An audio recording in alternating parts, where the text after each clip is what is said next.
Raika and welcome back to another video. Today we'd like to talk about the alternatives of I don't like. Yesterday we talked about the alternatives of I like, and now we'd like to talk about the opposite. And because you say I don't like a lot too, I don't like to do that. I don't like to do this. I don't like doing it. I don't like doing that. So it's really cool to use. Again, I say, but it's not very cool to use a lot. So try to decrease it into your speech, please. Let's start with the first one. Of course, first I'd like to start from the informal ones, and after that the formal ones. If you like the channel, please subscribe, share, and make a comment for me. Thank you very much. Let's get started. The first one would be I can't stand.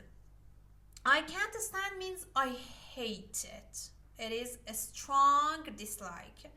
It's very expressive, really expressive. For example, I can't stand loud music when I'm trying to focus. I can't stand loud music when I'm trying to focus. Or I can't stand loud noise of children. It really drives me crazy. It really drives me crazy. Huh? It's a really nice expression as well. The next one would be I don't care for. I don't care for. I mean, it's a little bit milder. It is mild dislike, less emotional. I don't care for reality TV. It's just not my thing. I don't care for rock music. It's not my thing. I don't care for. I'm sick of. I'm sick of. Used when something is repetitive or annoying. You say, for example, you say, I'm sick of hearing the same song on the radio. It's not my favorite, really. It's not my thing. It's not my thing. It's very casual and neutral. It's not really expressive. Hiking is not my thing. I prefer the beach. Or I can say, very exciting excursions are not my thing. I'd like to relax more, huh? I can't deal with. I can't deal with implies frustration or intolerance. For example, I can't deal with rude people. It's so exhausting for me. I can't deal with nosy people. It really drives me crazy. I try to repeat it to make you learn it or to teach you that. The next one would be I'm over. I'm over would indicates your loss of patience or interest. For example, you say, I'm over this TV series. It got boring after the first season. The next one would be I've had enough of. I've had enough of. It's a strong dislike. For example, you say, I've had enough of this cold weather. I'm ready for summer. For example, these days in European countries, a lot of my learners say, for example, in Germany, Poland, they say the weather is really cold. So they say, I've had enough of this weather. I'm really ready for summer again.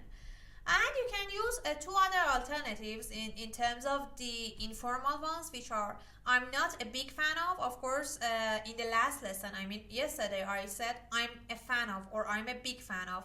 It's for liking something, and you can say I'm not a fan of something. For example, I'm not a fan of spicy foods. I'm not a fan of this series. Huh?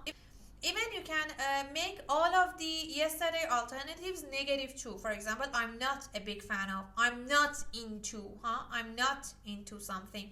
For example, I'm not into video games. You can do that as well. It's okay, totally okay. And about the formal alternatives for I don't like, you can say I dislike something. When you say I dislike something, it's neutral and straightforward. Commonly used in writing. Really, you use it. I haven't heard anyone says in speaking I dislike it. It's not really normal. But in writing, you can say I dislike working late hours. It disturbs my routine. So you can use it, for example, if you are writing a letter, you can write this sentence to your manager, for example. The next one would be I'm not fond of. I'm not fond of. It is polite and general. I'm not fond of crowded places. They make me really uncomfortable.